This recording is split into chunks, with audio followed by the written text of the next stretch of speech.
In tonight's edition, the biggest English requirement shake-up in decades, how Education Minister is flip-flopping again on international student numbers, and how Indian nationals and Filipinos are dominating certain occupation groups in the 482 visa.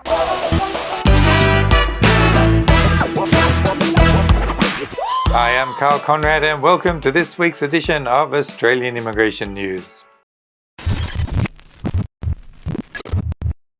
The biggest change this week concerns English tests for various visas. The Department of Home Affairs has introduced 3 new English tests that now can be used for migration purposes. These tests are the Canadian English Language Proficiency Index Program General, the LAT, because I'm not even going to try and pronounce it, and the Michigan English Test, the MET, including single section retake. You can find more details using the link in the description. Just to clarify about the validity of these English test results. If you took a test before August 7th, these results are based upon the old definitions and uses. This is regardless of when you lodge your visa application or when perhaps you receive an invitation to lodge a visa application. If the English test is taken on or after August 7th, your result from any of the test providers listed is judged under the new rules. In other words, those who have completed their tests before the 7th of August can relax.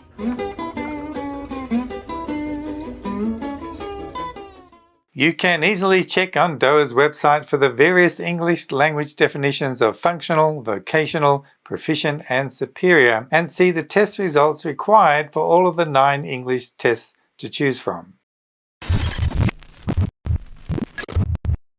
The department is also changing the English requirements for the 482 Skills in Demand visa on the 13th of September. It is expected that the new vocational English requirement and the extra 3 test providers to choose from will come into effect then. The current exemptions from providing an English test will remain in place. The English requirements for a student visa have also changed. You can see here a table from the legal instrument that outlines the results necessary if the test was conducted from the 7th of August onwards. The usual requirements for exemptions from an English test will remain the same. The English test and requirements for the 485 Skilled Graduate Visa have also changed. For those who sat the test from the 7th of August, the results will need to correlate with the new requirements. Additionally, there are 3 extra tests to choose from. The usual requirement for the 485 visa that the test result cannot be more than 12 months old at the time of application, this remains in place. Now, many of us haven't heard of these new tests before, including me.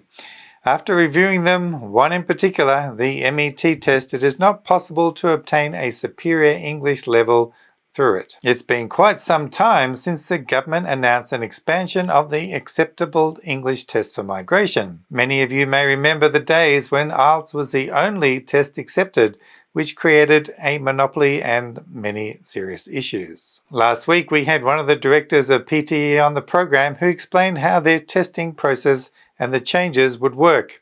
Naturally, we asked if these changes would make the test more difficult, and the response was a clear no.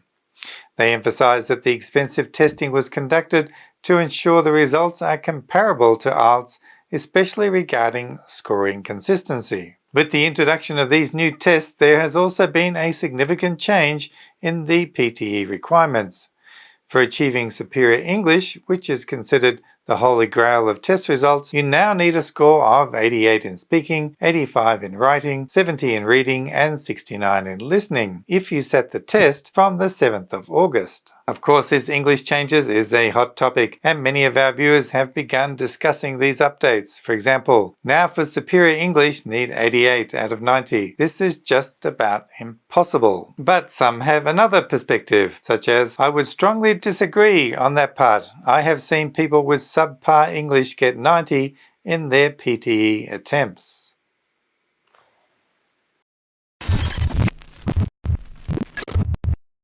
In other news, I was surprised when Education Minister Jason Clare publicly stated that Australia needs more international students to increase its economic stability and certainty. In a press release on Monday, he announced a new intake quota of 295,000 international students, up from the current 270,000 in the last financial year.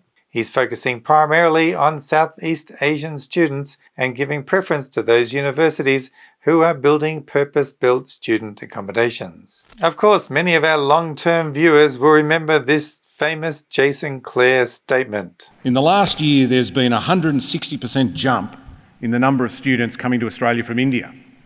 160%. And while many may have forgotten that he flipped on that, building massive accommodation complexes has its pitfalls, as many media outlets were happy to highlight. The Minister claims the universities will build their own accommodation. Where are they going to get the tradies from? According to a recent report from Jobs and Skills Australia, certain occupation groups are dominated in the use of the 482 temporary skilled visa. For example, Filipino workers are leading in various construction roles, and Indian nationals are dominating in the registered nursing occupations. As I mentioned earlier, you never know when significant changes will come without notice, and that's why, if you subscribe to this channel, you can be sure that you never miss a thing. And for those of you who enjoy the program and support what we're trying to do here, please share the news with a friend and hit that like button. Remember, we are always here to help you navigate one of the world's most complex visa systems. You can book a consultation online, or if you're in a hurry, just pick up the phone. As always, take care out there, and I'll see you next time. So, bye for now. Carl, we have a problem in the studio.